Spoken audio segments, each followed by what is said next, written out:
Okay. Hey, the mic worked on the first try. Yo, Cybeast, what's up, man?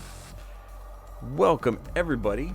So today I want to do something. I've never done this before, but I've always wanted to do it. It's basically just do like a year in review. It's like right now it's December 30th in Eastern Standard Time. It might actually be the 31st over by Cybeast by now.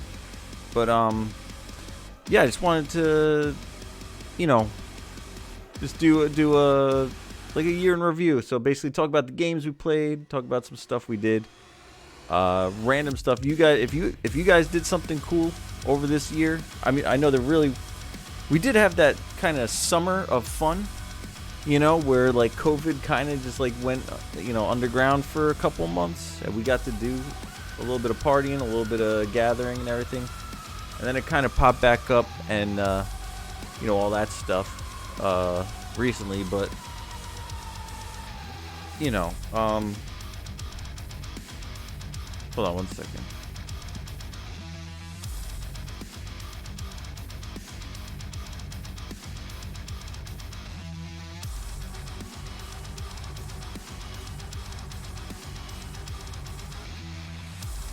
Sorry.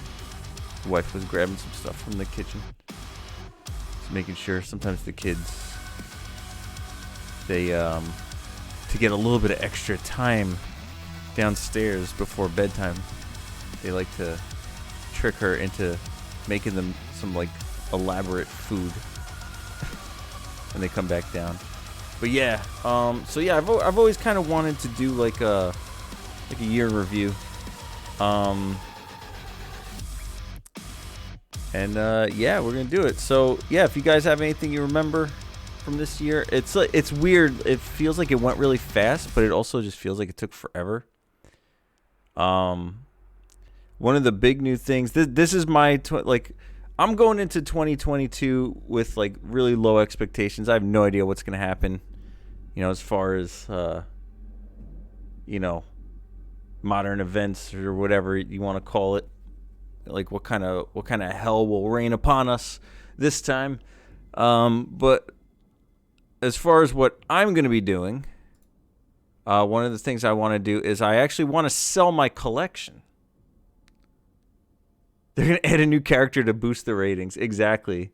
Yeah, it's going to...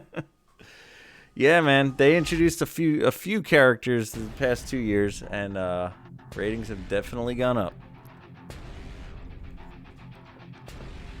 Started selling my collection. I sold like a good chunk. I sold like basically my entire SNES collection in one go. I had a pretty small collection to begin with, because even when I started collecting, those prices were inflated. So when I sold them, you know, they've been inflated a little bit further, not much, like. But I was happy to get rid of them this way because they actually went to another collector. Work, keeping sane, nice. I don't know if have you been back in the fitness game? I know we always talked fitness. Did you ever do a home gym during COVID? I don't know. It's been crazy. But yeah, I've recently started a diet. I don't know if you could tell, but I'm definitely skinnier than I was like maybe 2 months ago. Mario Party was the best release for you. Interesting. Nice. And I didn't even get it. Maybe I should get it. We should play that or something. I thought nobody was going to get it because of how bad the other one did. Your diet is ending tomorrow. Nice. Your New Year's resolution is to just give up on eating healthy. Fuck it. I've been there. But yeah, man, the SNES collection, I was just happy because like it was purchased by another collector. So that's what made me happy. It was another collector. It didn't go to a reseller or somebody that's like, oh yeah, I could probably get like, you know, a couple of $100 for this, you know. Dude, 25 pounds lost. That is not bad at all. I was 240 or it was 238. In the summer, And it was I was looking at pictures of myself and videos of myself at my daughter's birthday party. And it was just like, I was wearing like a button shirt and looked like it was about to blast open, man. I was like, damn. So I just started eating healthy from then on. I do exercise every day. I do like weightlifting mostly during the week. And then if I'm sore or just not feeling the weights, or I just like want to get out and get some fresh air, I go for like a long walk. I have like about a 2.5 mile walk that I do, and I just go on like a brisk walk, and that'll be my workout. And been doing like one cheat meal a day, or one cheat meal a week rather, not a day. No. You look at old photos of yourself at TwitchCon. Yeah, dude. When you see like your face being fat, that's like, damn. And for me, it's like, it's not always a looks thing. It's like a how do you feel? Yo, Zordon, what's up, man? How have you been? Doing a 2021 year in review. So far, where I've been at is I sold my SNES collection to another collector at like basically zero profit, because I was just happy a collector got it instead of a reseller. And also 514, and I lost about the same amount of weight. I lost 30 pounds. I'm 208 now. I was, 238. Went down to 208. So, stupid happy about that. You got to do the Broad Street run in Philly. Oh, nice. Broad Street. Let me try to think, because I'm a New Yorker, but I love Philadelphia. I actually live closer to Philadelphia than New York now. Yo, happy New Year's Eve. And Renz is in the house. Holy smoke. Everybody's here for the awesome year in review. So we could definitely, share anything that, even if it pops off the top of your head, just like post it in here. If you can't think of anything on the spot, but like in like a half hour, you're just like, oh man, that thing was cool. If I come to Philly, we could chill. Yeah, dude. I remember going to the Chinatown there, and it was like really cool. Yo, hey, what's up, dude? The Chinatown there was really cool. They had like the Dragon Gate. It's funny, like Chinatown in New York City is like probably the most famous one, at least in Hollywood it is, I think, or it was in the 80s and 90s.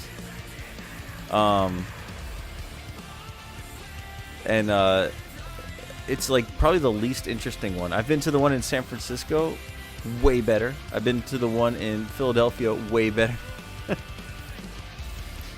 You got to travel places in 2022. Yeah, man. That'll be good. That'll be good to travel a little bit. I think my kids are getting a little tired of seeing the same shit every day. So, looking to probably do the same here as well. This year wasn't great for you. Yeah, I mean, the bar is very low for most people. So I'm sorry you had a bad year. But when I say like something cool, I mean something that didn't suck. Like if you were able to have dinner with your family and nobody caught COVID, you could say that's something good that happened to you this year. Honestly, like that's what I mean by it. Something good that happened. I mean, yo, Tofu's in the house. Everyone's catching COVID. Well, the thing about COVID right now is like,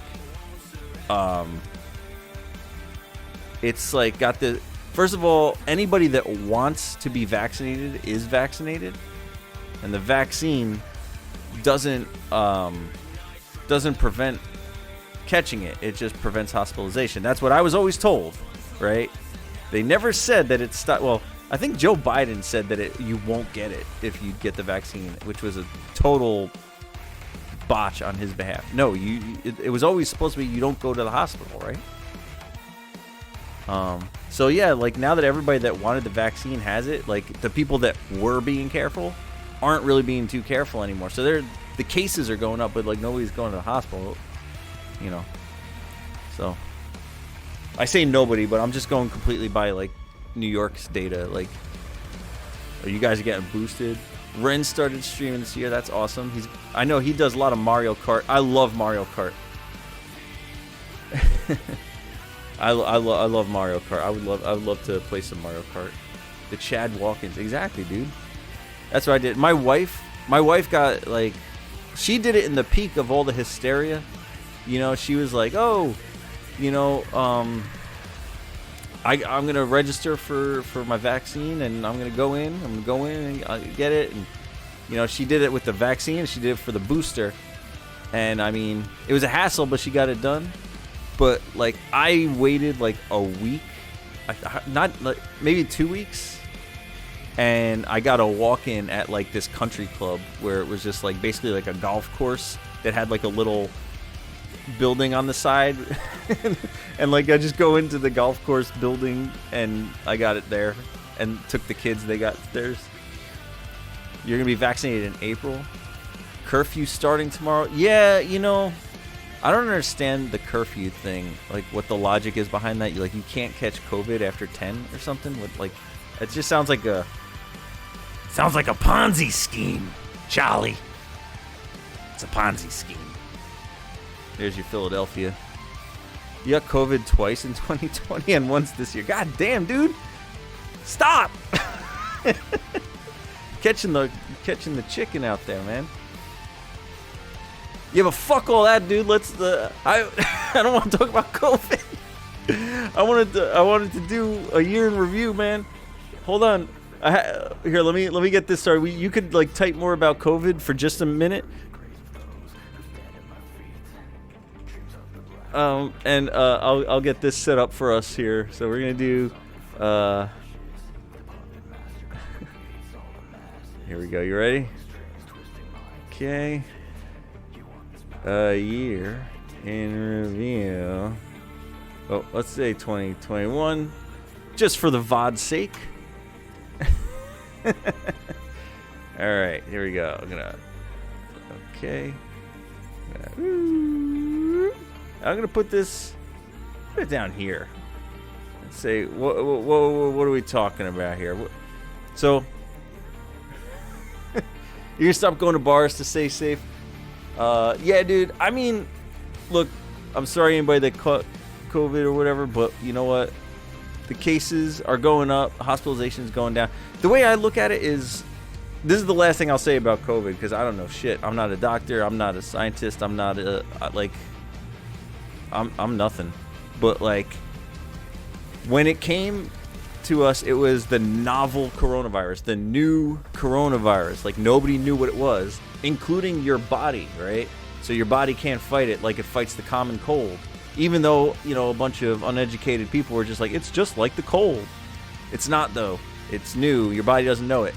If you get the vaccine tells your body what it is. It's no longer new. It's no longer novel coronavirus. Now your body knows what it is. So you still have to fight it off, but, like, your body doesn't freak out and send you to the hospital, right? Yeah, imagine going outside, dude. Like, who goes to bars? Put that at the top. Fart noise? Dude, you could make a fart noise whenever you want, dude. Here you go. 2021, a year in review. There you have it. Yeah, dude. So that's the way I think about it. That's how you feel about 2021. Sweet. Well, here we go. Here's how I feel. I made notes for this one, guys. For the video games, at least. I'm going to start with video games because that's, you know, basically what I do here most of the time. So I'm going to talk about some of the games that I played either here or offline.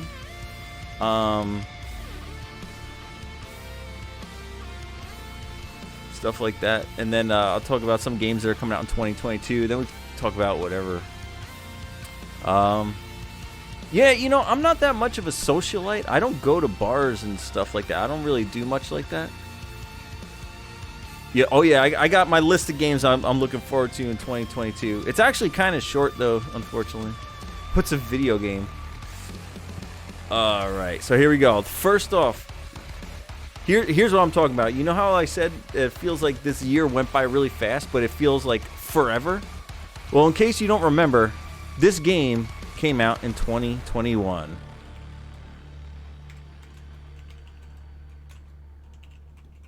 Bowser's Fury. You guys remember that game? That game came out in 2021. Super Mario 3D World and Bowser's Fury. Right? That came out this year. So I did stream this. This was before my hiatus. I went on a hiatus for most of the year. You know, a big chunk of the year. But I did play through the entirety of Mario 3D World on stream.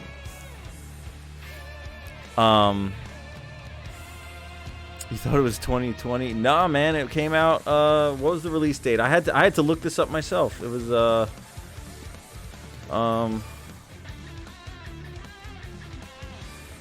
Mario 3D World, Bowser's Fury, February 12th, 2021. It is when Bowser's Fury came out. So yeah, I played through that. It was fun. It was on the Switch. It had a little bit extra content in the game itself. And I love that game. It was great multiplayer as well. I played out with the kids and stuff. I think I did pretty much 3-star everything. I got everything on stream, you know, so it happened. You guys witnessed it. And then I never played Bowser's Fury. So Bowser's Fury, I watched my kids got like really into it, like, and they played the hell out of it. Like they played Bowser's Fury a lot. So I've seen it, but I haven't played it, and that's something I would like to try and make that like a challenge, like beat Bowser's Fury all in one shot. Was that from 2013? Wow. That's crazy. You prefer 3D World over Odyssey? Interesting. Do some Pokemon challenge runs? You're addicted to watching them on YouTube? I might do like a Nuzlocke or something. I don't know. That might be fun. I'm not too interested in shiny hunting. That, like, I've seen a lot of streamers start doing that, and that I can't do it. Pidgey solo the Elite Four. I mean, we'll see. There is a Pokemon game coming out in 2022 as well, so beat the entire game with one Pokemon. If I do, it's got to be Gengar. But yeah, so I did enjoy Mario 3D World. I got 2 colons here. This is bothering me. Hold on. There we go. I don't know. What do you put, a slash there? Gengar's really strong. Hell yeah, dude. He's like my favorite Pokemon. It used to be Pikachu until I got more into it. But yeah, 2013 was the original 3D World. So I had enough time to forget everything. So, played through that. That was pretty fun. Solid game. 10/10 would play again. Here we go. Let's change the pace a little bit. You ready? What is it called? The Elder Gods? Or the Ancient Gods? Expansion. So, played the Doom Eternal, the Ancient Gods expansion pack.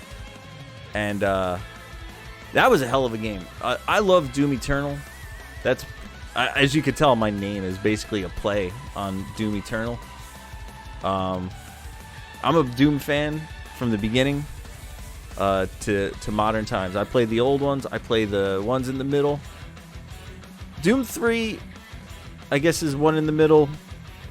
I'll play it and I'll enjoy it, but it's definitely it's a different experience than Doom. You're not like running around swapping weapons, shooting things and all that. It's a little bit more like survival horror.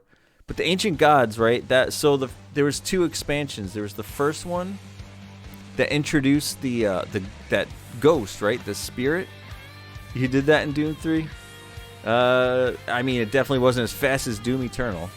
I'll tell you that much. Or the original Doom. It wasn't like action puzzle shooting. But yeah, and the levels weren't designed in a way that you could jump around like you do in the others. So I don't know. I don't think I share that same belief that you could run around in Doom 3 the way you do in Eternal and the originals. But yeah, they introduced the ghost, right? That the possessor that goes inside the things and charges them up. and you had to like shoot them with the plasma gun. You either had to shoot them with the plasma gun or kill every single enemy that appears, otherwise they'll just keep getting possessed. So that was pretty cool. And do any of you care about Doom lore? Like I mean I do a little bit, but I feel like it got a little weird in the Ancient Gods. So even though I enjoyed the game and I enjoyed the expansion and the action and the way it played, the story was getting a little bit convoluted. You like reading the lore? You like to actually read the lore in the games? Well, this stuff actually played out on screen at least, so you got to like watch the lore happen in front of you. And then the TV tropes. Yeah, that's true. So like this will be a quick spoiler with Doom Eternal, I guess, but like in the end, I'll give you a second if you want to mute me, and then I'll let you know when the spoiler's over. So like in the end, like you find the big bad guy, right? The guy that's like that I guess is going to be the boss of the expansion pack, and it's basically like the original you, right?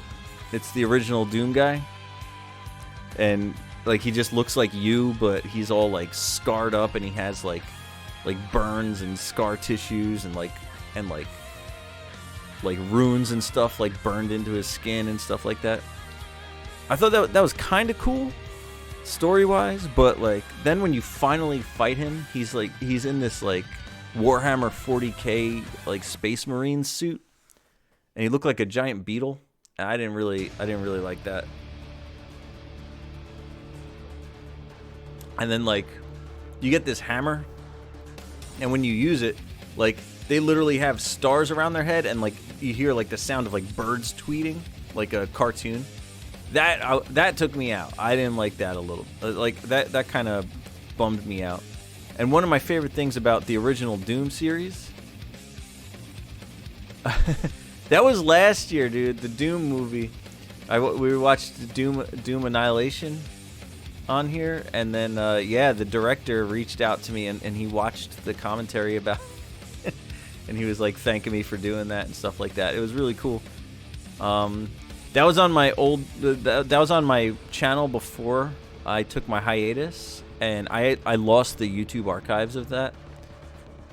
So like that's kind of like if you were there, you were there. If not, it's we can only speak of it. It just it does not live anywhere anymore. I don't even have it saved locally. I looked for it. I tried to re-upload it on the new YouTube, and it didn't work. It did not work. I couldn't find it. Is what I mean. But yeah, so Doom Eternal, the expansion packs, they were good. They were fun. Way more action. Way more difficult. It reminded me of like the original expansions on Doom.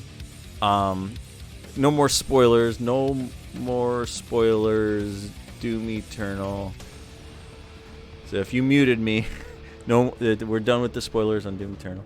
But yeah, man, that was good. So here we go. Now we're gonna get into stuff that I did on my hiatus, that nobody saw me stream. So there's two games in particular that I really enjoy. I played a lot of games, but I'm not talking about the ones that I didn't like or care about or enjoy. I'm just gonna talk about the ones I really liked. So the first one I really liked was called Loop Hero. Now, if you are not familiar with Loop Hero, I can play a little bit of it on here one day, and you'll see what I'm talking about. But it is like this awesome, like kind of retro type game, where it's like you're building this loop, right? And you got a little character that walks around on the loop, and it's just like every time you circle the loop, it spawns creatures, and every time you land on a block, and they give you this path, and you need to build on these little squares, right? And depending on how you build it, it becomes more challenging, and if it becomes more challenging, you know, your guy gets tough, and then I think on like the 15th or the 20th loop, the boss shows up, and you have one more loop to go around and get ready to fight him or flee. Like if you don't think you're gonna beat him, you can just leave. And it's really cool. Like the battles are fun. It's all automated, and it's based on like, you know, how you set up your character. So you're basically, you set yourself up for battles, and everything is automatic. And the only thing that you're doing in real time is building. And as you're building, you know, that dictates how the battles go. It was a really cool idea for a game, and it's like the graphics were like old Atari. It's like even the sound was almost like Atari. It was really well done. It sounded great. It looked great, and it was a whole lot of fun. I definitely recommend it, and I think to give it real justice here, I might just do a couple streams of it one night and just show you guys what I'm talking about, because Loop Hero was amazing. So this next one I actually recorded, but it was just so long that to edit it and put it on YouTube is just like, I keep getting errors in iMovie and stuff like that. It's Resident Evil Village. So I played Resident Evil Village. I recorded it. I have it. But I can't seem to get it edited and put up for you guys, which is kind of annoying. However, I played it on the standard difficulty. I would like to do a playthrough on like hardcore difficulty. Probably in the near future. Probably Loop Hero, Resident Evil 8. If we have like a nice pause in games in 2022, I'll probably do a quick playthrough of that. So I loved Resident Evil 8. Of course, like the Lady D section was something special. Anybody that's played it or seen the promotions for it, I think they know what I'm talking about. It's got a good survival horror, but it's weird. It has almost every single like classic horror creature in it, right? It's got the Tig Old Biddies. It's got like a vampire. It's got like a Frankenstein. It's got werewolves. It's got what else? It's got like that one dude that's like the machine. He makes like the machines. He controls machines. I don't know. He's like Magneto almost, but like you know what I'm talking about? That guy. But he acts like Dante from Devil May Cry. That would be a great crossover, by the way. If they could get Dante in the next Resident Evil, that'd be a great crossover. I think we've reached the point in the franchise where like that wouldn't be ridiculous. That would be pretty cool. But I loved it, man. It was like the puzzles weren't too annoying. The scares weren't all jump scares. It was a lot of body horror. You know, the boss fights were really epic and really fun.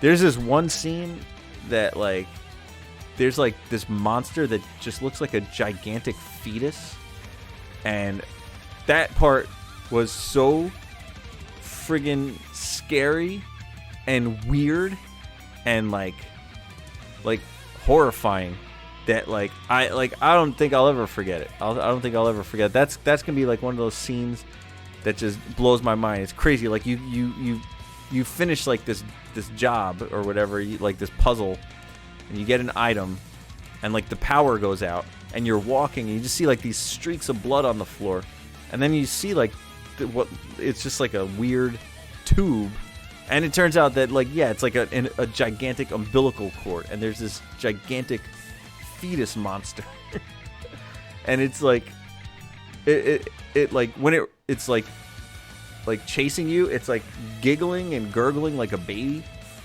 but it's all distorted because it's big, you know, so it sounds like a gigantic baby. It's like mama da da da da, and you're like, what the hell is this thing? It's like so disgusting. That was definitely my favorite part of Resident Evil. So here we go. Now we're coming back from the hiatus. After the hiatus, one of the big games that I played was Metroid Dread. So if you guys were able to catch any of the Metroid Dread stuff here, that was a good one. I enjoyed that. I like the Metroid games, but yeah, Meat Rod. Exactly. I like the Metroid games, but sometimes when I stream it, I get a little self-conscious that maybe I'm like not figuring things out fast enough, and like it might be boring. I always have that in the back of my mind. Is like, all right, I'm having fun, but is this fun to watch? Like, are you guys enjoying seeing me go in a circle, like being like, where am I supposed to go? I don't get it. But this one didn't have a lot of that. There was like one or two spots where I got stuck, and I was just like, I don't know where to go next. And eventually when I figured it out, it was like, just roll your eyes. But yeah, the biggest addition I think to that game, the gameplay wise, there was a lot story wise added to the game, but gameplay wise was the Emmys. So the Emmys were, I forgot what it stands for, but it's EMMI. Basically, they're just like these machines that are just like a one-hit kill on you, and it's like you gotta like survive. They're like locked into these certain regions of the level, and you gotta like get through it. And then you siphon the energy from like these little mother brains, and you once you siphon the energy, you're able to shoot the Emmys and actually kill them. Otherwise, they're indestructible, and they one-hit kill you. If they catch you, you have one chance to try and counterattack, and it's like this, like less than a second. And if you miss it, you're dead. You have to start over. And but it was really fun. It looked great. It played great. The music was awesome. Which are we playing the music from it right now? No, we're still playing. Still playing my heavy metal music. How is the mix, by the way? I haven't listened to myself. I don't have my headphones on this time. Yeah, there we go. We're good. But yeah, so Metroid Dread was a lot of fun. I heard that the final boss was really difficult. And while he was difficult, I didn't find him any more difficult than like your average final boss. So, I mean, I'll take that with a grain of salt. I also was a completionist. I made sure I got all the fuel tanks and all the missile upgrades and everything. All the upgrades that you could get. I made sure to get all of them. Which, in the end, though, it was kind of a bummer because even if you get everything, there's an empty space in the fuel tanks. And guess how you get that empty space filled? You got to buy the amiibos. You got to buy the little statue amiibos and scan it in, and you get the extra energy tank. I was a little mad at that. I thought that was kind of stupid. So otherwise you end the game with like 999 or 900 hit points, versus if you get the amiibo you have 1,000 hit points, So I was like kind of iffy on that. That put a bad taste in my mouth. But that game was definitely good enough where I could just say that one problem doesn't bring it down at all. That was just a kind of like a why. Let's see what else we got. We got WarioWare.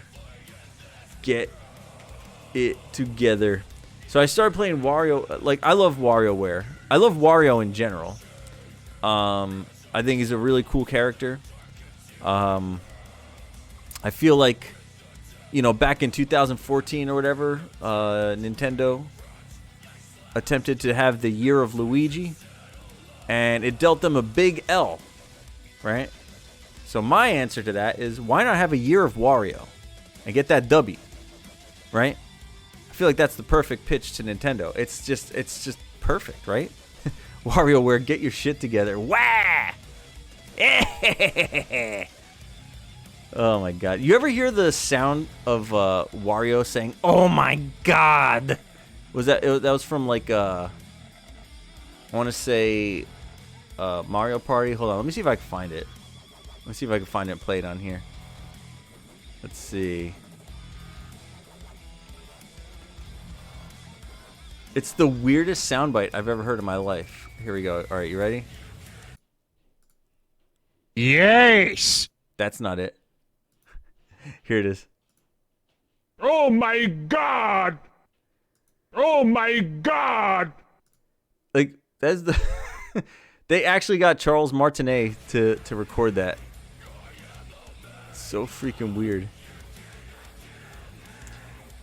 Well, what did I have up here? Did I have anything on this screen? I forget. I don't think so. But yeah. So, yeah, I mean, it was fun. I like the addition of the new characters. WarioWare is a lot of fun. I like the minigame style. I like the fast-paced. I like that the past few have all had like big gimmicks. Like the DS ones, they had obviously like drawing, tilt, and then the Wii one had the Wiimote stuff, and then the Wii U one had the gamepad, which was like it had everything had a gimmick. This one didn't really have a gimmick.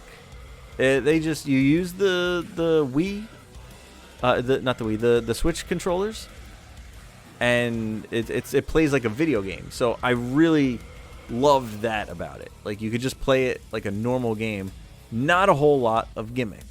So that was a lot of fun. I played a lot offline. I played a little bit of the story mode online, but I forget there was another game coming out like shortly after it, and I quickly switched to that. I think that's when Metroid Dread was coming out, so I switched to Metroid Dread. But yeah, that was fun. Also another huge thing that came out. So this I could talk about this forever. The Final Fantasy Pixel remasters. So let me tell you, Square does a lot of questionable things, especially with their old games. This was a situation where they did it perfectly. They took the best version, I believe, of the game, right, which probably would be like the PlayStation version, that had all the quality of life upgrades, like they had the purchasing. You could buy like 99 potions instead of buying one potion, clicking it again, buying another. Same with like taking a potion, you can just tap the button instead of going through the menus over and over again. Little quality of life stuff like that. A few of the stats were jacked up in the original one. Fixed all that. Redid the soundtrack with Uematsu.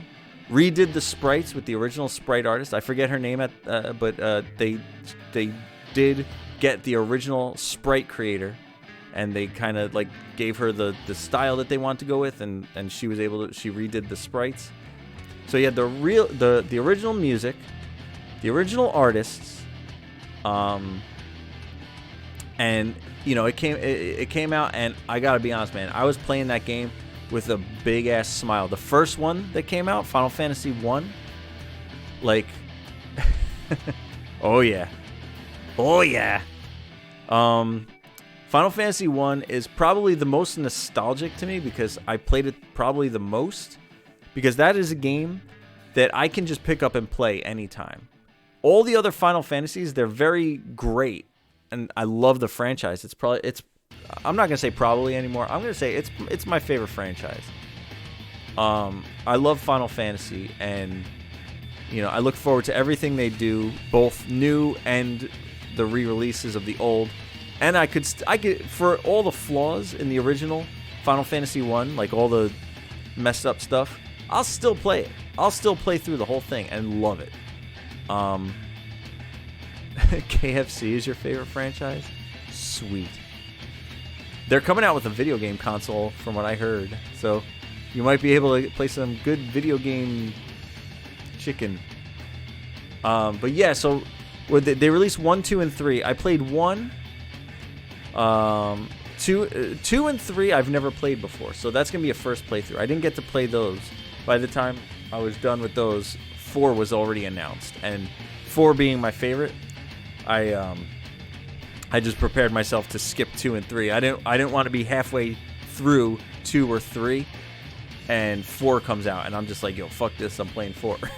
You know, I want to actually play through the whole game, give it its fair shake. Kind of like what I'm doing with Final Fantasy V right now. I'm playing through it, but I'm playing it not rushed, you know, at my own pace, getting through a little bit each week or each stream. So I'm gonna try and give all the Final Fantasies the same respect that I gave 5, you know, and all the originals before it. And then, yeah, man, Final Fantasy VI, we could talk about it real quick because it is part of the Pixel remasters, but that is part of what I'm looking forward to in 2022. Playing through Final Fantasy VI Pixel Remaster, if it's anywhere near the quality that they've put into the first 5 so far, it's going to be an incredible experience. Like, the music, so for 1 and 4, I was nostalgic for the music. So hearing the updated songs, it was beautiful. I loved hearing, you know, the overworld theme. Like, you know, I'm used to the beeps and boops in Final Fantasy 1. But like the new one where it was just like, it starts off and it's got like the horns and it's like all that stuff, man. It was like, it gave me goosebumps like playing it. Seriously, like, and every time I would play, like, I'd get to the spot and I would just like be quiet and wait for the music to start and just be like, man, they did it, you know? And then I felt the same way playing 4. 4 was the first Final Fantasy I played. Oh, I'm sorry, no. 4 is my favorite Final Fantasy still to this day. And it has like a story, like a character-driven story, whereas the Final Fantasy 1 was like a world-driven story. Like, you just like your characters are just whatever, you just name them, you choose their job, you know, and that's it, you know. Everything else is like the world, you know. Final Fantasy 4, you know, you get characters, you know, you get like the paladin, you know, with Cecil being the Dark Knight, and Kain the Lancer, and, you know, like Cecil's character progression, you know, he completely changes himself, you know what I mean? Yo, Chick-fil-A is trash, dude. I'm sorry. You know, I wanted to like it so bad. If we're on that, so like, if you want some good nasty chicken, I would say Popeyes. Popeyes is some good nasty chicken. That's at least my Federal Donuts. I don't even know what Federal Donuts is. Yeah, dude. Don't make me hungry, man. I'm on a diet. Don't. Today is not a. You always swing by Chick-fil-A when you go to the States? Oh, maybe they're like our Tim Hortons, right? Like, so, you know, if I were to go to Canada and say, oh, I want to get Tim Hortons, like, you'd probably be like, oh boy, Tim Hortons, okay, yeah, sure. That's how I feel about Chick-fil-A. Like, if somebody comes here and they're like, I want to go to Chick-fil-A, I'm like, fine. Gotta have that experience. Federal Donuts is a Philly thing. Interesting. Well, we're by Philly, and we're vaccinated, so depending on how things go this summer, we'll probably take a Philly trip. We gotta see. There's a lot of things going on in my life outside here that I don't really talk about because it really doesn't affect anybody, really, and it's just stuff that, you know, would affect me, and it's like heavy stuff, you know, like house stuff and things like that. Like, I don't always want to talk about that kind of stuff, but yeah, dude, I'll try out Federal Donuts. That sounds amazing. If you're in Philly, you hit up Penrose Diner. It's got everything. Penrose, never been there. I've been to a diner in Philly. I don't know if it's Penrose. It was like right next to the Electric Factory because I was going to a concert. Like right across the street. There's like a wide street, like 5 lanes. Like a gigantic street. And like on the other side was a diner. It was pretty good. So yeah, that was a Final Fantasy Pixel Remaster. Final Fantasy Pixel Remaster. What else are we talking about? Oh, here we go. So there's an amazing bakery and you can't remember it. Well, man, now now I just want to know. It was on a corner next to one of the popular steak spots. Oh, okay. Best diner near Philly is near Micro Center in Wayne, PA. Oh, wow. Man, you're talking a lot of Pennsylvania and Philadelphia stuff that I'm not familiar with, but definitely I would like to check it out. I'll definitely check out Federal Donuts though. That sounds pretty good. Are you sure, Tofu, that it's not? You're not thinking maybe it is a Federal Donuts? Manila's Diner. Let's see, Manila's Diner. Checking this out. I'm going to that link. Let me see. That's not the one that I went to. Oh, they do DoorDash during COVID. It had a number in the name. Okay.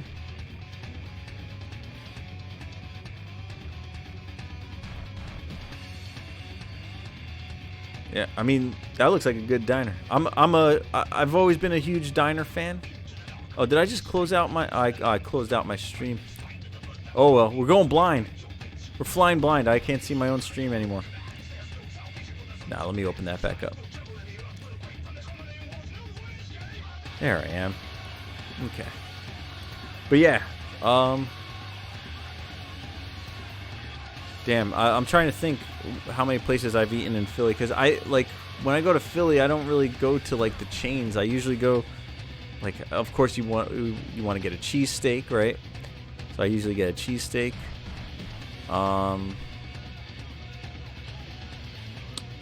What else? I've gotten pizza in Philly. It's okay. Hoagies. Gotta get hoagies. Yeah, I can't remember any of the places I've been. If it's near the Electric Factory or the Philly Convention Center, I've probably been there, because I went to Wizard World Philly a few times. There was a couple of years in a row. I think I went like 3 or 4 years in a row to Wizard World. Spot's Burgers. Spot Burgers. Let me see. If you have small children and need help, we will feed them. As God has granted me much grace, so shall I champion you, my brothers and sisters. Just ask for a kid's meal upon ordering. We all do better when we all do better when we all do better.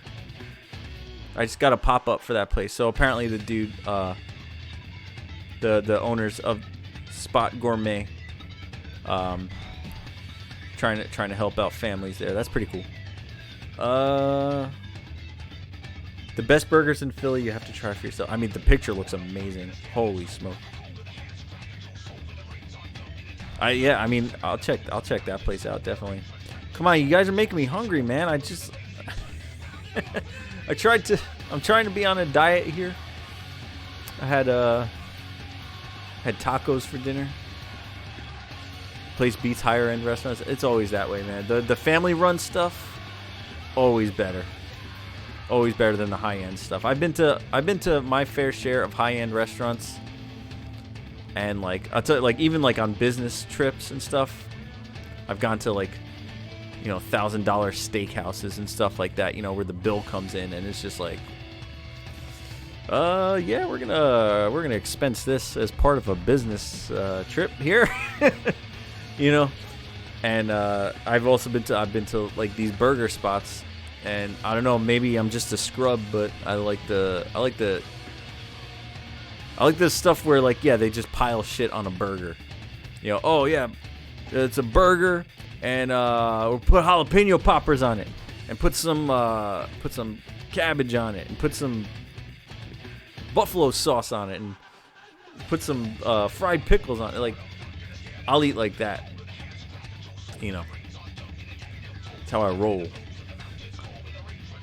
Speaking of rolling, let's talk about, I think this is the last game that I want to talk about for 2021. Boom. Halo Infinite right there. You went to Victory Brewing Company and had one of the most disgusting. Now, when you say disgusting, do you mean like good disgusting? Like they just put everything on it and it's just like, damn, that's sick. Who the hell puts raw onions on a burger with jalapenos? I'll be honest, dude. I love raw onions. I love onions in general. I mean, I like them, caramelized. I like them fried. Tofu found his bakery. Yeah, I'm a big fan of onions. One of my favorite burgers. If we're gonna talk burgers, my hometown. Oh, famous 4th Street Delicatessen. Okay, nice. My hometown, in North Jersey. There's a restaurant called just Little Food Cafe, and they had this burger. It was like a half-pound meat patty, and it had onion rings, barbecue sauce, and it was on a Texas toast. Really, onions? Ew, damn, man, I can't handle the onion hate here. I love onions. You're a sucker for Five Guys burgers? Nah, that's the you know what? I didn't like Five Guys. But yeah, man, it was like Texas toast, barbecue sauce, onions, burger. It was so simple. I think what did it in was the Texas toast, because it was like almost like a grilled cheese. Like they put the Texas toast on the grill too. That made it amazing. So it was juicy, but the bun never got soggy because it was Texas toast. Lucky's Last Chance. Yeah, man. Five Guys. I can't like Five Guys. I like the fries. I like that they fill the bag with fries. So I almost like when I go to a burger spot. I dare say that their fry game is just as important as their burger game. Right? Like I can't go to a burger spot and like they have crappy fries and then come home and say I had a good time. I think if you got a burger spot, like you don't have to be crazy about your fries, but they can't be bad, right? So that said, I like Five Guys fries. They're very generous with it. They just dump it in that paper bag, and it's like you just get a big bag of fries. And it's like, even when I go there, it's like, I haven't been there since I worked at the office, because every once in a while we would order Five Guys. Because here's the thing, like I work for a rather large company, and they had this thing where when we were doing a very high profile live event, they would just kind of give us a company card and just say, go crazy, just order something. And we were in the Village in New York. We were in Chelsea in New York, and we would order like these crazy things. I don't know if you've ever had this, but it's called Bear Burger, BARE burger. And like, I mean, these burgers were incredible. Like the meat was just like so damn good. Like my mouth is watering just thinking about it. And it was one of those places where they'll put like truffle aioli sauce and like instead of lettuce they would put like this like really crazy green vegetable on it, and it was like amazing. And yeah, man, it was so good. But every once in a while we get Five Guys instead, and I would just for mine I would be like, I don't care how much you want to charge me, just fill my bag to the top with fries. And like, because it was like about 20 people ordering, the order came out to like a couple $100, so they would be like, whatever you say, man. Like it was, yeah, like, so we just got every single bag just filled to the top with fries. You buy a 5-pound bag of potatoes and make your own fries a lot. I fucking love fingerling potatoes. You guys know what that's from? Found a new love with burgers with pretzel buns. Pretzel buns are pretty awesome, because what was it? I think my wife made this. She made barbecued pulled pork with coleslaw on pretzel bun, and it was really good. It was really friggin' good.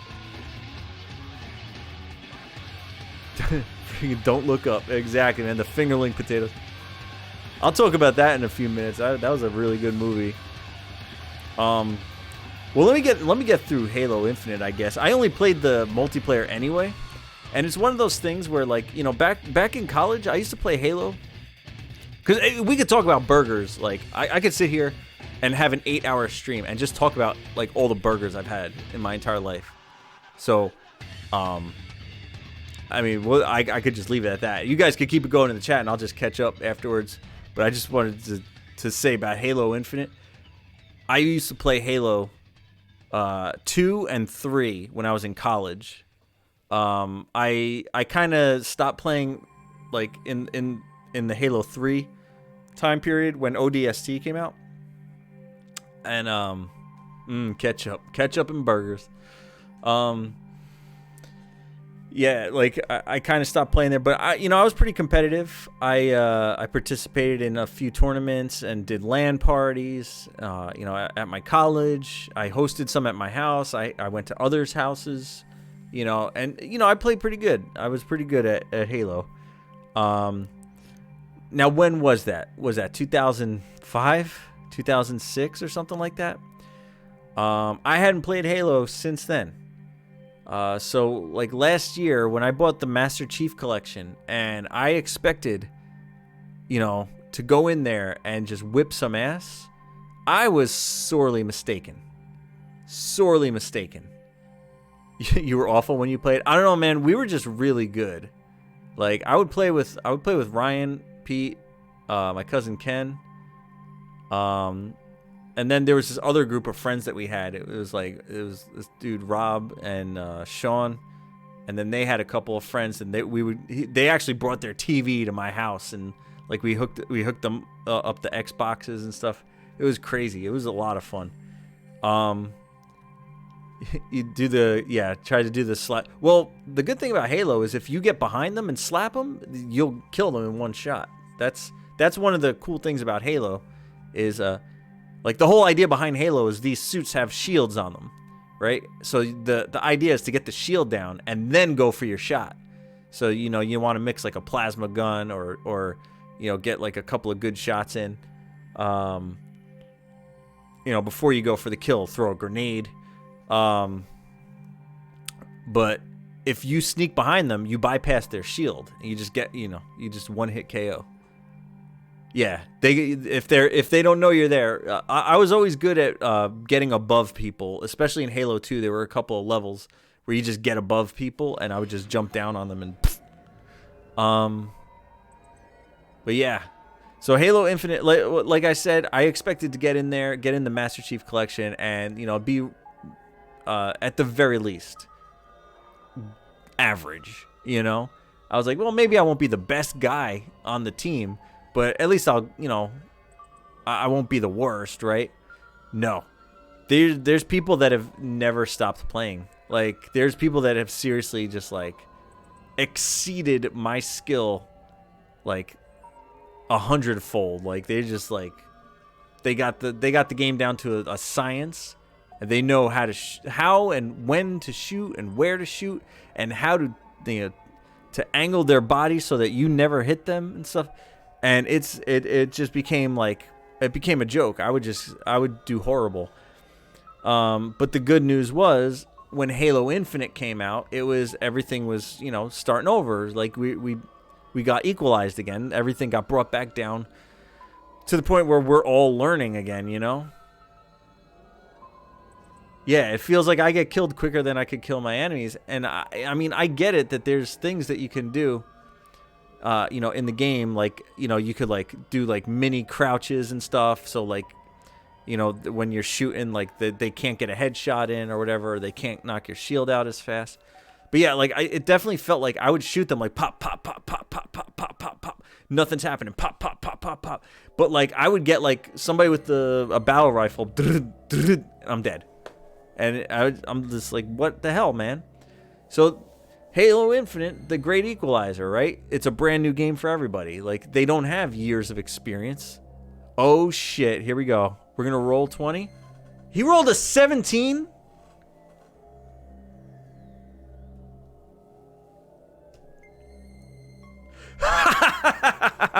Not today, Zordon.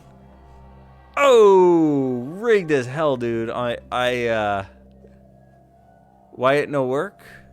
Probably on a cooldown. Probably give it a second. Try it now. I think there's like a 5-second cooldown on all Nightbot commands, so it can't get spammed. Nice roll. Tofu coming in. He rolled a friggin' 2.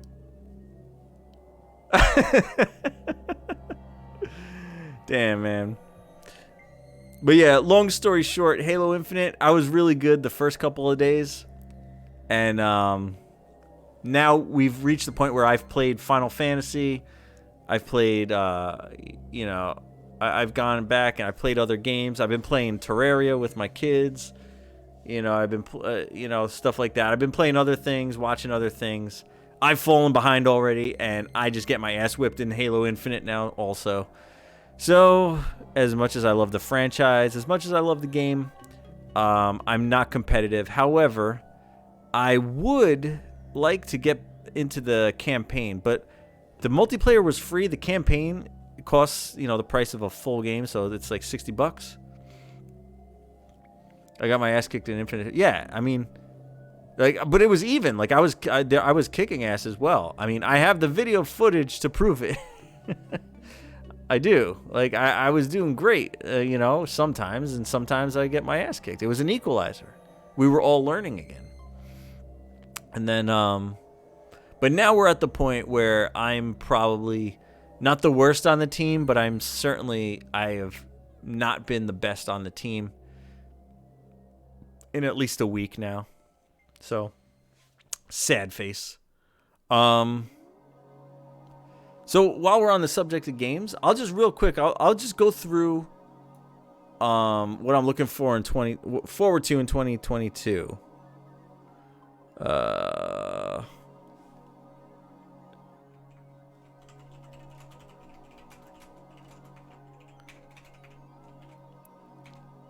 I'm not even going to type the name of the game. I'll just talk about it because I don't know anything about these games other than their trailers, so I can't really give you my review or anything like that. But the first thing that's going to come out that I'm pretty excited for is Pokemon Arceus. Or Pokemon Legends, I should say. Pokemon Legends, it looks like more my style of game with Pokemon. Like, I like the Breath of the Wilds. I like the, you know, the open world stuff. I like exploring. You know, I like, you know, the Bethesda games, Skyrim and Oblivion and stuff like that. And this Pokemon Legends looks like it's going to be a little bit more open, a lot less, you know, you go into a town and there's a twig in the road and you can't go any further and you got to go into a cave and you got to find this guy and you got to find that piece. It's almost like a Metroidvania, right? You go here to get that, to get this, to get that, to get this, to get that, to go back to the first place, to open a door, open that door, go in, get something, go down this road, fight a boss, go, you know, get this, you know, less of that, more open stuff. I like open exploring. That's not to say I don't like Metroidvania style. This is why I need to do a Pidgey run. Just get a Pidgey. Yeah, dude. I mean, look, I'll do a challenge run for Pokemon, but there are in the next couple of months, there's going to be at least one game a month that I'm looking forward to. However, usually in the summer, I like to play Pokemon. For whatever reason, it's like a nostalgia thing. I always associate Pokemon with summers. I just have this really, really vivid memory of me and like 10 of my friends just like walking around our neighborhood with Game Boys and like a backpack full of batteries and link cables and just playing the game, showing each other, like, oh, you found something new. Oh, check this out. Look at this. Look what I got. You know what I mean? And it's just like, it just brings back these summer memories for me. And like, they're just like, they're at the same time, they're just so blurry, but also so strong. Because, I don't know. It's like, as time goes on, like those years, they just feel like they're so like small compared to the rest of my life, you know? So it's like, when I was like a kid, like that, like those summers were like, you know, 30% of my life. Now, you know, that those summers altogether are probably about 5% of my whole life. So I don't really remember everything vividly, but I do kind of like have that summer nights sitting. One of my friends had like a garage that had like this room in it with a couch and a TV and stuff, and like, you know, we would be hanging out at his house. We'd be playing like hide and seek and manhunt and all that stuff, and then we'd go, you know, they'd have their backpacks with the Game Boys and stuff, and we'd all play. And the crazy thing is, I never yep, yeah, see, Tofu knows exactly what I'm talking about, man. Yeah, we went to, you know, we would hang out there. It would be I don't want to say their full names, but, you know, there was a few people that lived on that block and a few people from like 12th Street, 13th Street, a couple of other folks. Gotta tell a manhunt story with him. I mean, 90% of the manhunt stories with Dominic are like, we find a really good hiding spot, and then he just like farts, and it's horrible, and everybody leaves. And then we end up getting caught because everybody's running away, like coughing. That's like 90% of the manhunt stories I got with Dominic.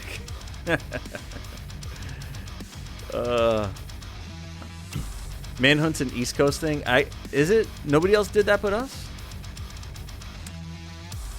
I feel like I don't know. I feel like that's just something everybody should do when you're a kid.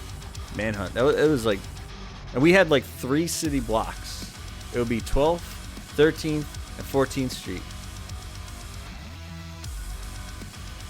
Oh, hiding behind the funeral home. I remember that. Well, I'm glad I'm not the only one that got my soul sapped from my body from playing Manhunt with Dominic. Yep. But yeah, it was like it was crazy. Try to imagine that though, guys. There's 3 city blocks. You know, it was like 3 city blocks between 2 main roads, and then yeah, one of them had a funeral home on it that you would hide in the funeral home. Tell me that's not freaky.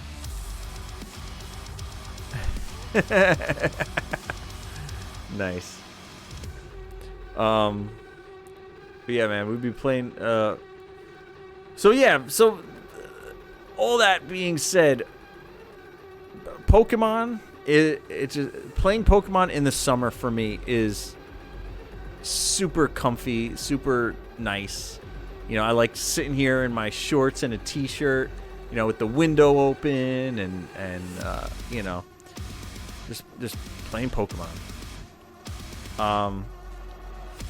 So another thing I'm looking forward to next year, I don't know when they're coming out. Obviously, I'm looking forward to Final Fantasy VI, the Pixel Remaster.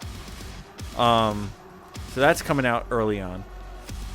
If it's anywhere near the quality that they put into the first 5, it's going to be incredible. Because those Pixel remasters for me have been like some of the best gaming I've had. You know. So 6, you know, as far as like the music goes and the story goes, that's like one of the top games. So if that gets as much attention, it's gonna be quite an experience. So yeah, Elden Ring rather is another one that I'm looking forward to. So basically, that's a combination of the company that made Dark Souls with a game designed by George R.R. Martin.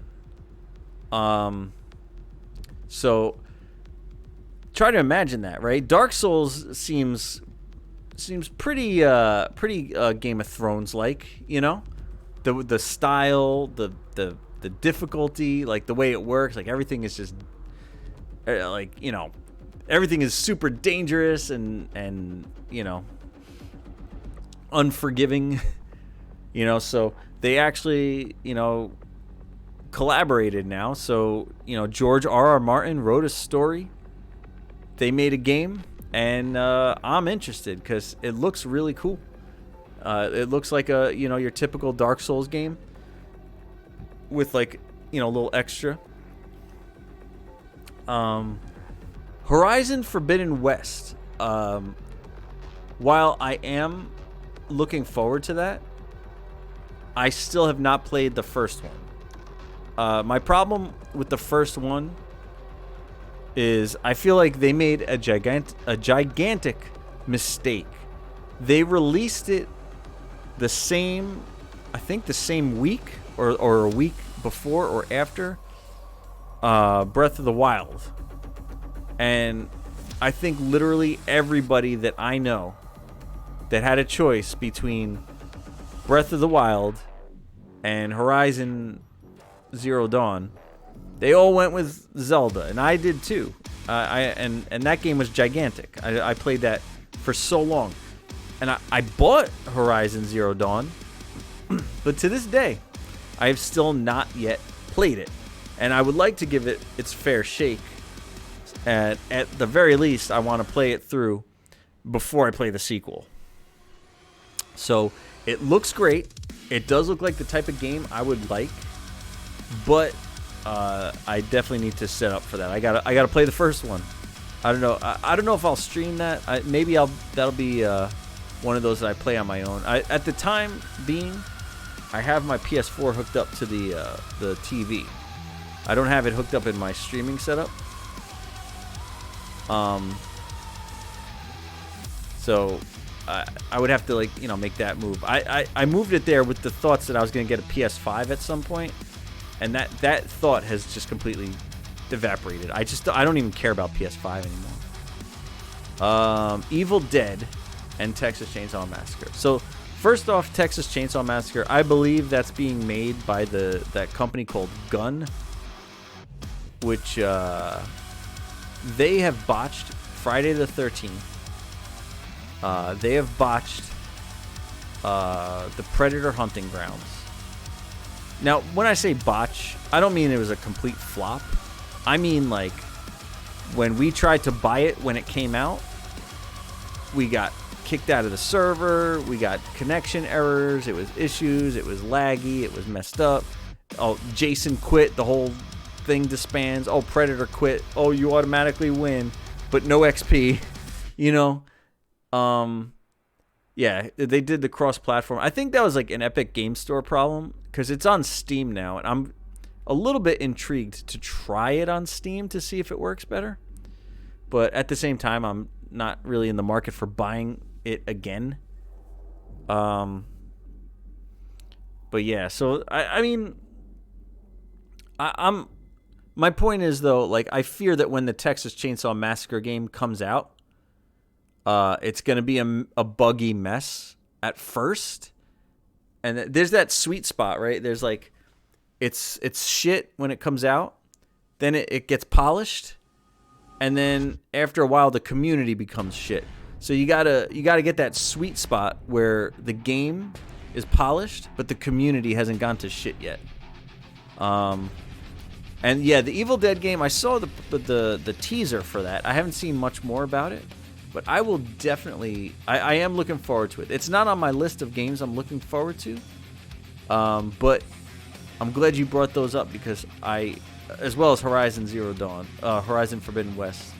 Like, I'm glad you brought those up because I am looking forward to those. Yeah, the Final Fantasy 1 prequel, I guess, Stranger of Paradise, is another one that's coming out next year. I'm definitely looking forward to it. As a huge fan of Final Fantasy 1, I gotta say, like, I know people are memeing and making jokes about how, like, it looks stupid or it looks corny or, you know, whatever. At this point, I feel like it had a bad introduction, and now everything they do, people are just gonna meme it.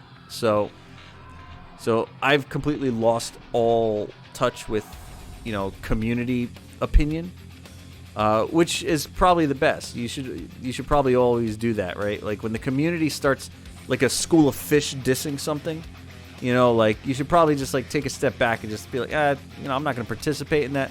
I was looking forward to this, and I'm not gonna, you know. Same goes the other way. If you're not interested in a game and everybody's like, ooh, it's the best thing ever, like, doesn't mean you have to succumb, you know, unless there's a Steam sale and it's like less than $10, then sure.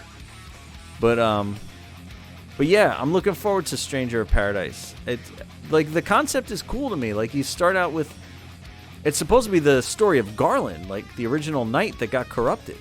Like, doesn't anybody else think that that's a pretty cool, like, story? Right? The original knight in Final Fantasy 1, right? The first boss you fight, Garland, right? Got, like, no? You're not interested at all? That sucks. I'm sorry. Well, so my take on it, Square Enix is bad at those stories. My take on it is it's a character that, like, is interesting, but they never really elaborate on it, right? So he's like the original,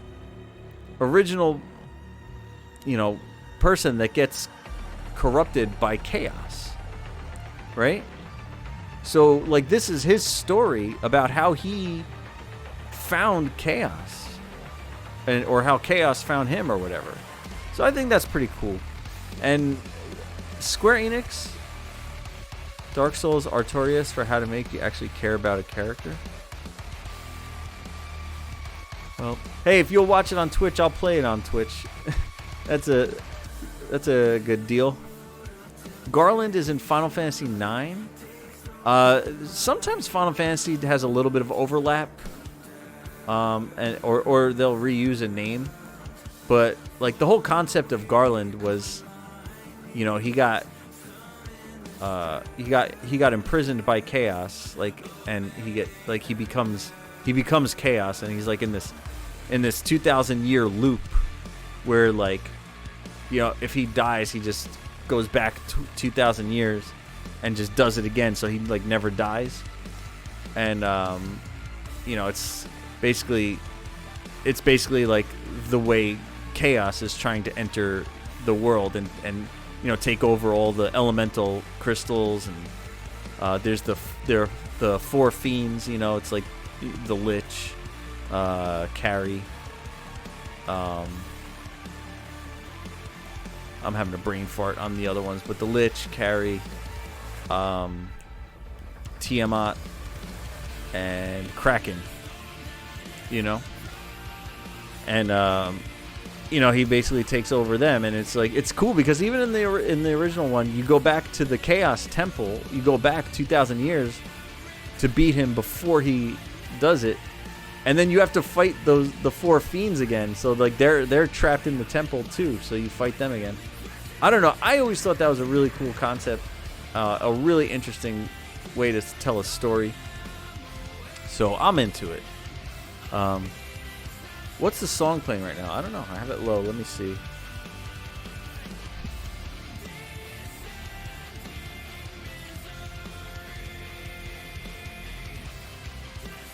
That's Devil May Cry 5.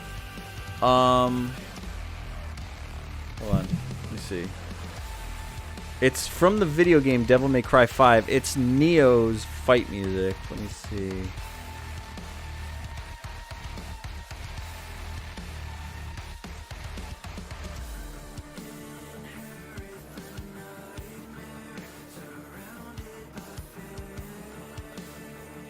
Sorry, not Neo.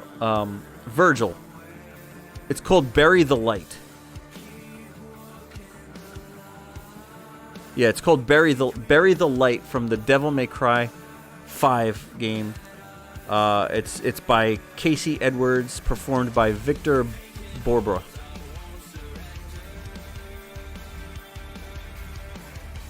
Yeah, Devil May Cry is one of my favorite franchises as well. It is really good, and that's not the only good song on there. So if you go grab that soundtrack, you're gonna have like at least like 10 or 20 good songs to listen to. But yeah, so that's my take on Stranger of Paradise. Also, on a lighter note, I am looking forward to Chocobo GP. I'll definitely be playing Chocobo GP, the Final Fantasy racing game as well. So I don't know if anybody plans on getting that. We could race together. If not, I'll play through whatever story modes they have. And that's all I have for the video games. I'm not looking forward to too much yet in 2022. There was just a couple of standout things. It's gonna be a big year for Final Fantasy because we're gonna get Final Fantasy VI, then we're gonna get Stranger of Paradise, which it's divisive. A lot of people don't like it. I'm interested.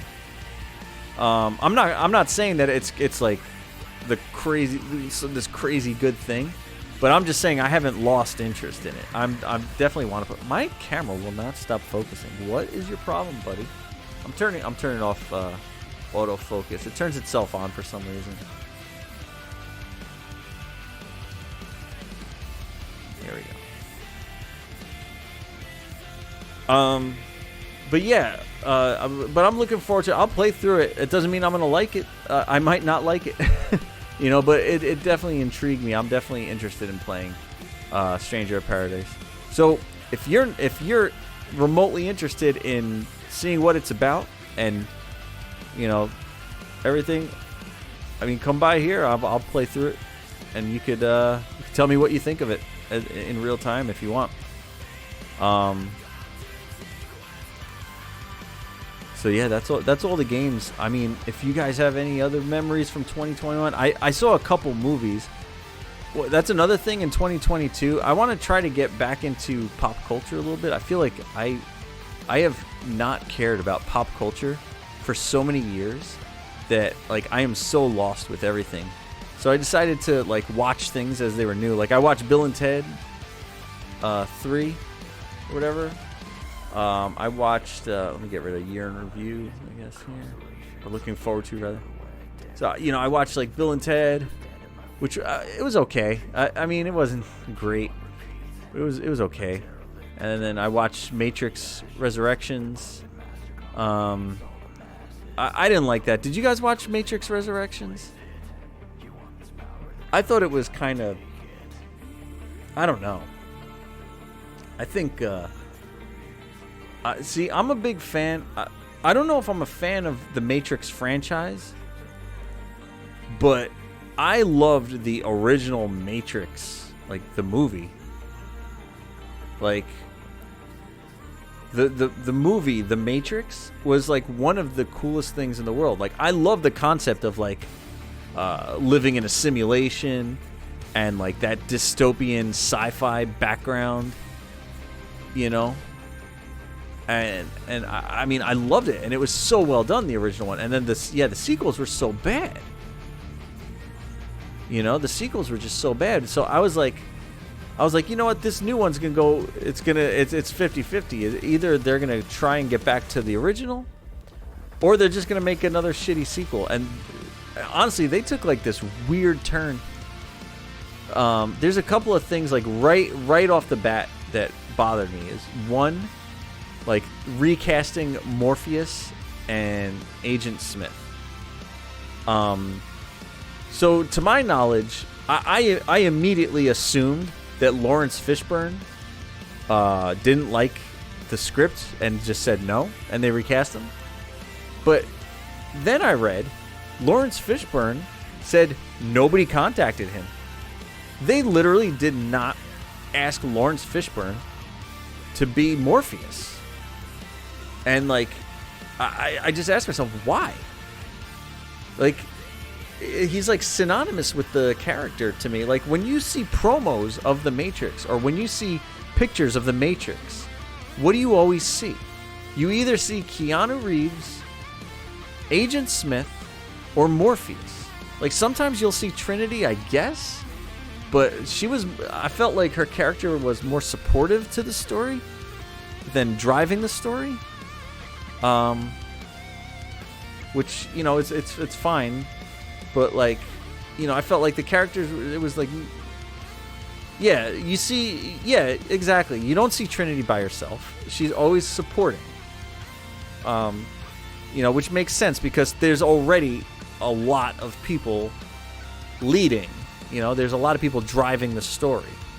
You know, it's Neo, it's Morpheus, and Agent Smith. And they recast Agent Smith too. Like, when you think of Agent Smith from The Matrix, I mean, like, that Hugo Weaving, his face, like, is so, like, he has like this really distinct face, right? Like his smile, his eyes, like, he has like this look about him that, like, you can't replace that. Like, the guy that they replaced him with was so generic, and like, they risked making the same movie. I mean, I respect that. If that's the case, I wish they explained it a little bit better, or explained it differently, or even in the case of Morpheus, they could have just changed that character, or called him Morpheus Mark III or something like that, or, you know what I mean? Like, just change it, you know, and just make a new character. The CGI is what you didn't like? Interesting. I mean, the CGI is whatever. Yeah, the Morpheus changed because he changed the code that, like, Morpheus used, right? And so basically that was like Morpheus as a kid. Not a kid, but like Morpheus would have been older than Neo, so he redid the code so Morpheus is now younger than Neo, so they recast it. I mean, I get it. The game version. Oh, the game version of Morpheus. Is that the explanation? That was the official explanation? I thought it was like I thought they, like, he, like, reprogrammed it. Yeah. Oh, he did reprogram it, but it was... Whatever. I mean, either way, the action in it was, like, meh. It was definitely, like, Keanu Reeves just being Keanu Reeves. Like, he didn't... Neo's interpretation of Morpheus. Yeah, I guess that's probably the best way to describe it. It's Neo creating Morpheus from memory, right? But yeah, like, what was it? Like, there was even this one part where, like, they were just like, "Can you still fly?" And he's like, "Let me try." No, I can't. It was like, what the fuck is this? Like, it really just felt like a giant middle finger. Hugo Weaving was busy. I mean, that's fine, but, like, I don't know. Like, in my eyes, like, when you're gonna release a movie, like Ghostbusters, right? Like, remember in 2000, before the 2016 one came out, like, they've been wanting to make a Ghostbusters 3 forever, right? Or at least Dan Aykroyd did. You know, when Harold Ramis was still alive, you know, he would, you know, he said that, like, Dan Aykroyd would throw scripts at him, like, every year. You know, it'd be like, well, how about this? What about this? What about this? You know, and like, you know, then Harold Ramis passes away, and then, you know, within a year they come up with this concoction that, like, it just felt like, you know, it felt like a Saturday Night Live sketch, you know? So I was, like, bummed about that, because Ghostbusters, all-time favorite movie. So, but my point is, like, you only get one chance to make this movie, you know? Like, once it's out there, and, like, now you can't hide it.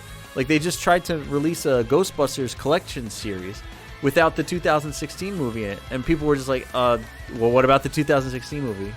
Like, you want to give us the complete Ghostbusters collection, but that's not in it?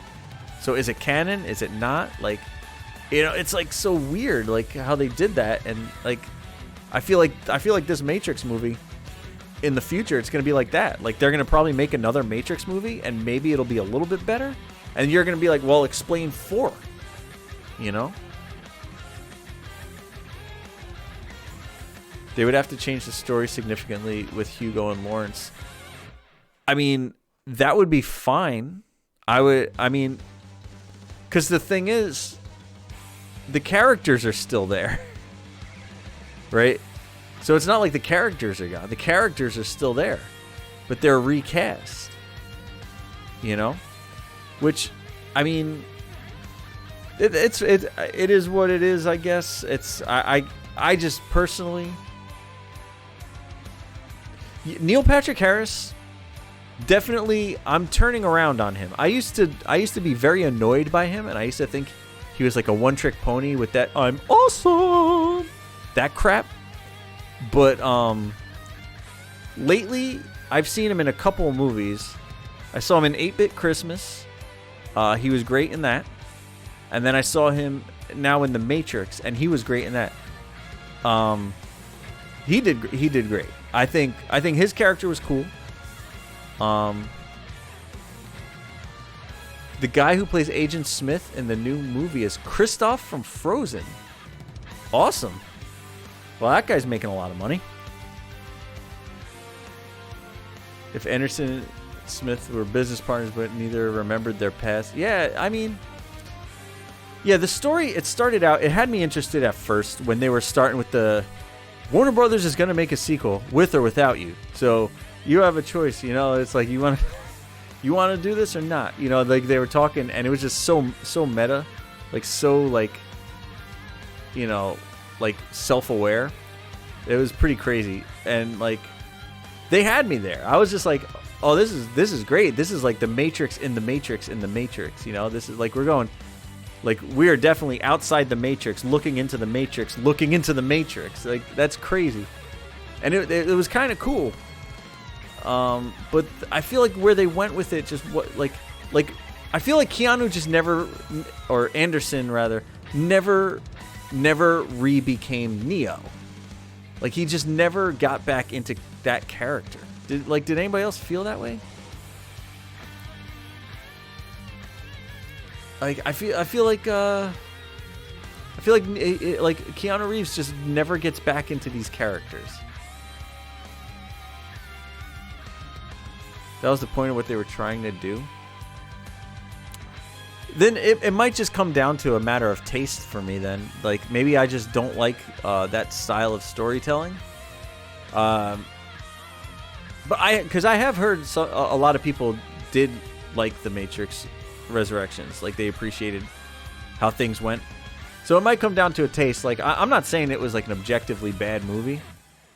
I'm just like some of the things that like kind of, you know, put me into like a state of like detachment are these things, you know. They hyped up Neo. This one was more of a relationship story. The action and fight scenes are boring. Yeah, I could see that. It's more about Trinity. Like every 30 seconds, like Keanu Reeves just saying Trinity. But yeah, I mean, so for what it's worth, I mean, I don't regret watching it.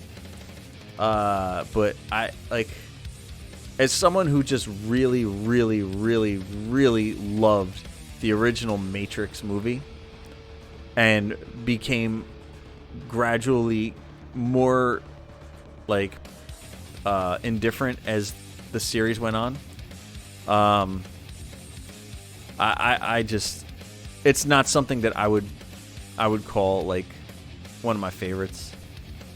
Neo having to be resurrected doesn't make sense with him still being God tier.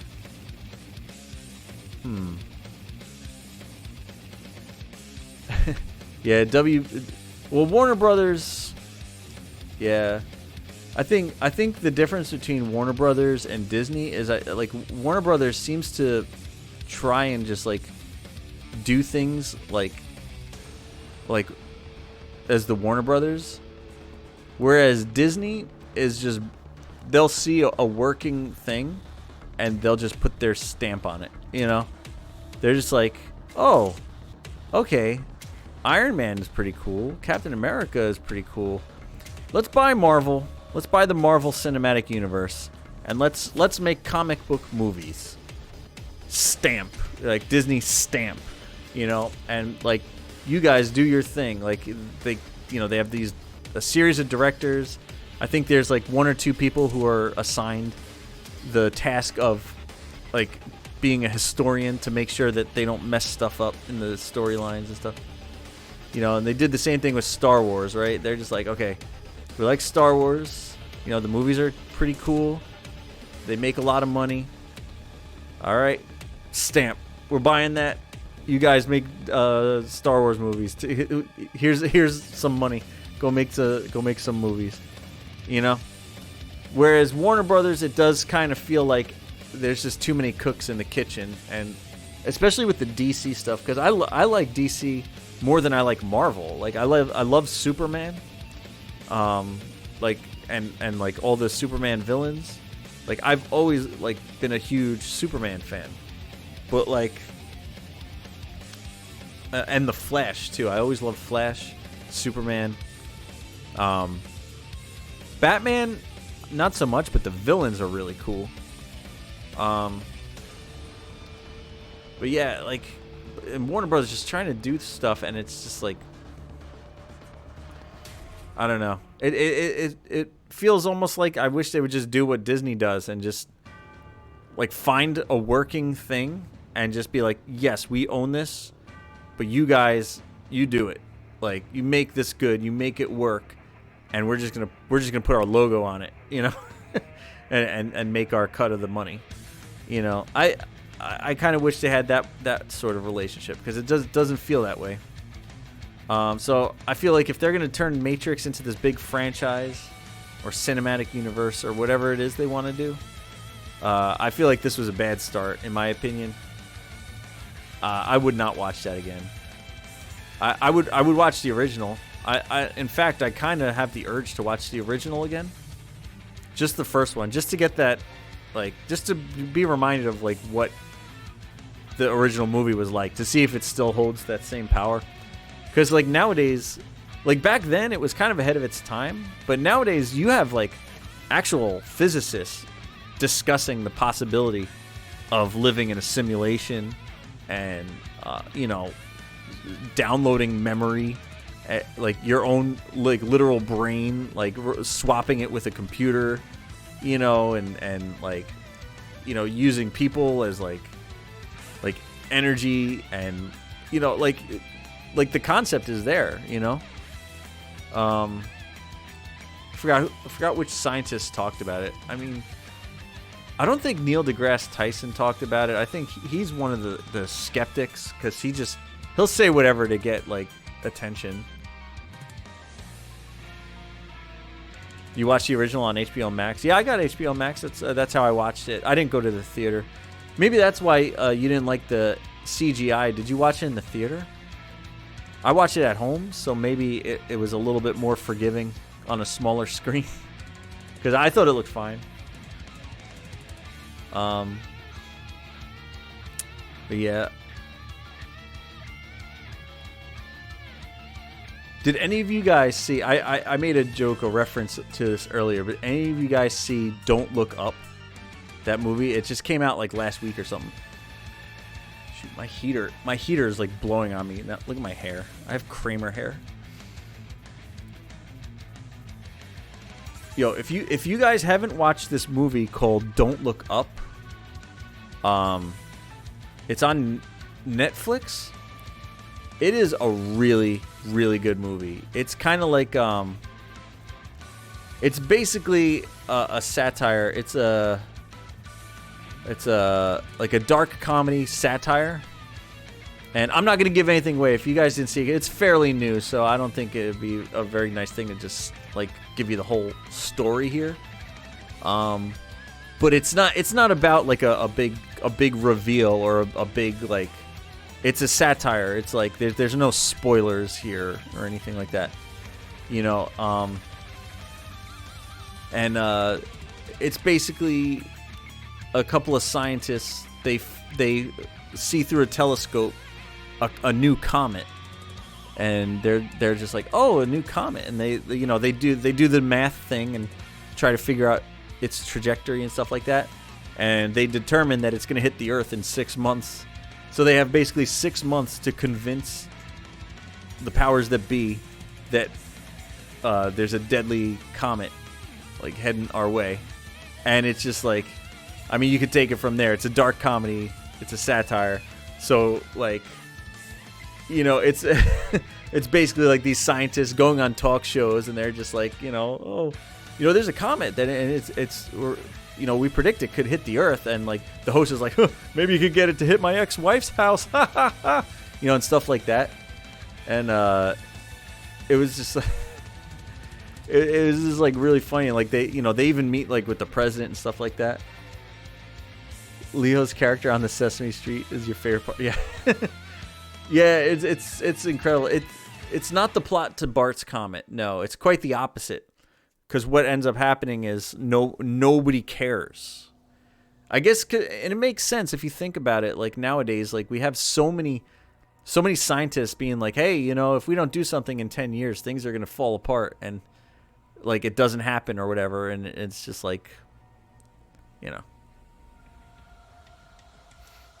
So it was kind of like a take on that. I thought, like, yeah, Leonardo DiCaprio really good, Jennifer Lawrence really good. I think Jennifer Lawrence's character was probably my favorite, because, I mean, she reminded me of myself, where it's like, you're just like, why the hell are you guys not listening? Like, why do I even have to say this again? Like, I should do. What don't you understand? And then like, J-Lo looks straight out, the girl with the dragon tattoo. Yeah, they actually like. I won't give anything away. I won't give anything away. Definitely check it out. Yeah, like she's walking around. She's like, everybody is 100% going to die. And then like, the next day they show like a meme, and it's like a picture of her, like a still shot of her face, and she's just like that, and it just says everybody is 100% going to die, and like, they're memeing it and stuff on the internet and stuff like that. And it's like, it's like one of those things. It's really frustrating, especially like nowadays with like, the COVID response and the climate change issues that we face. It's like definitely rooted in real issues, and it was just really good. I wish more people saw it. We could talk about it, but like I said, I don't want to spoil it, or unless you guys don't care about spoilers. If you don't care about spoilers, then I'll carry on. If not, I'll leave you to it and let you watch it on your own time, because it's worth it. I walked away from there like super. It felt nice, because I felt, for a while, especially, being locked down, and, my family took the pandemic very seriously. We've been locked down. I don't talk to a lot of people except on the internet. Chicken Alfredo, grilled chicken, General Tso's stir fry. So damn, that does sound good. Rip my diet. After this, I'm just gonna eat a gigantic like tub of hot dogs. But yeah, what was I saying? I forgot now. Yeah, I forgot what I was saying. Yeah, I'm gonna eat a giant tub of hot dogs, dude. Love it. So yeah, that's do I look like I know what a JPEG is? I just want a picture of a god dang hot dog. Son of a bitch. So there you go, guys. I'm probably not going to be streaming again until the new year. So I wish you all a happy new year. Stay safe. Take care of yourself. Take care of your loved ones. And I am seriously not making any large plans or predictions for 2022. Because at this point, I have absolutely no idea how this shit's going to go. Like, everybody was so hopeful for 2021. Oh, thank God 2020 is over.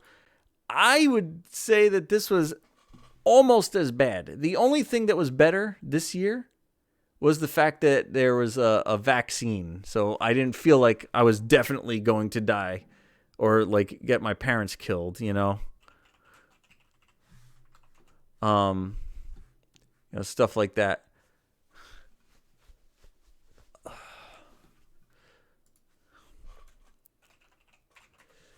So on that note, you guys, I hope you all have a happy new year. The vaccine didn't help at all. No, that's not true. I disagree with that. I'll end it the way I began it. The whole thing about the COVID virus was it was a new virus that nobody knew anything about, including your immune system. Your immune system did not know what it was.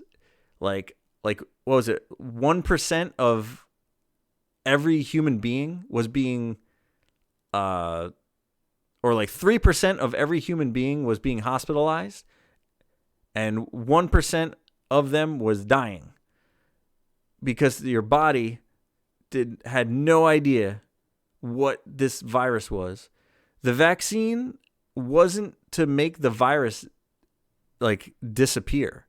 It was to teach your immune system what the virus was without you getting it first. So now when you get it, your body doesn't treat it like this new thing where, like, you know, there's people out there that get these crazy ass. Your niece and nephew both have it. They got the vaccine. It's doing its job. Yeah, exactly. The pandemic has evolved. Yeah. No. That I agree with. I think that the pandemic has the vaccine didn't help. Well, the vaccine not helping. I mean, because there's some people out there that are still refusing to get it, right? Like, there's people out there that walk around, you know, with a mask, and when they walk up to a person to talk to them, they take the mask off and like lean in and talk to them, and it's like, and then like those are the types of people that'll go around saying the mask doesn't work, you know? Yeah, herd immunity. I think the fact that the Omicron variant is so non-lethal, it means we're reaching herd immunity. Actually, when I said that I'm not a doctor and I don't know shit, that actually is true. But I will say that I did go to pharmacy school. I dropped out of pharmacy school because I was having panic attacks in the lab. For some reason, I get very scared around germs and things like that. So that being said, I did go to pharmacy school. And one of the things that I do know is, and I mean, this is basic logic and reason too. A virus, there's two situations with viruses. There's some that can spread when the host dies. That's like the bubonic plague, and I think smallpox. They can spread to a person after the host is dead. Coronaviruses and flus, they die shortly after the host dies. They can no longer do their thing. So what happens is the deadly variants die off very fast. And the ones that survive are the ones that are high transmissible, low virulence. So, oh yeah, Ebola couldn't do it. Yep. Yeah, exactly. So the fact of the matter is, when as time goes on, these viruses, the ones that kill, they don't survive because a virus isn't a serial killer. It's not trying to get as many deaths as it can. It's just trying to live. So it's going to evolve in a way that's not going to kill the host, but also be very transmissible. So the fact that it's transmitting a lot and not killing a lot shows that the virus at this point, oh God, another variant. A P1 variant. Let me see. Oh my God. This is New York Times is behind a paywall.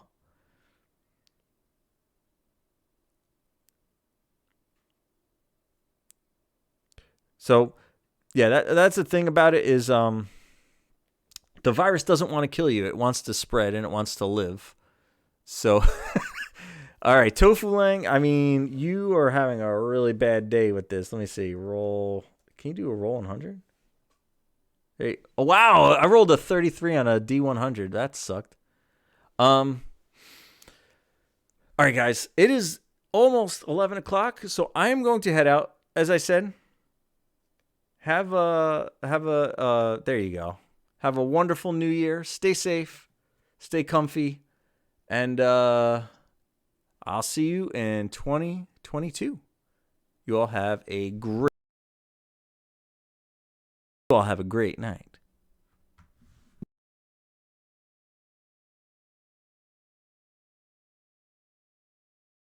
Do I look like I know what a JPEG is? I just want a picture of a goddamn hot dog. Hot dog.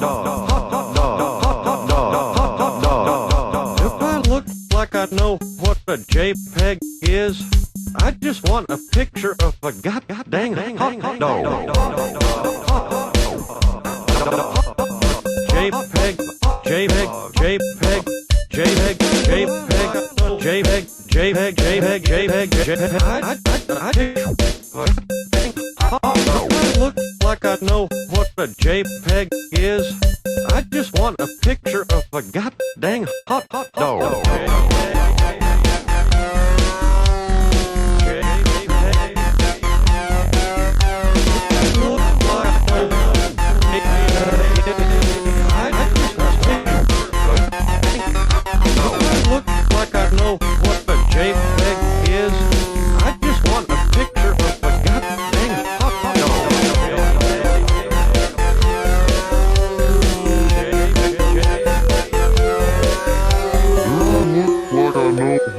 JPEG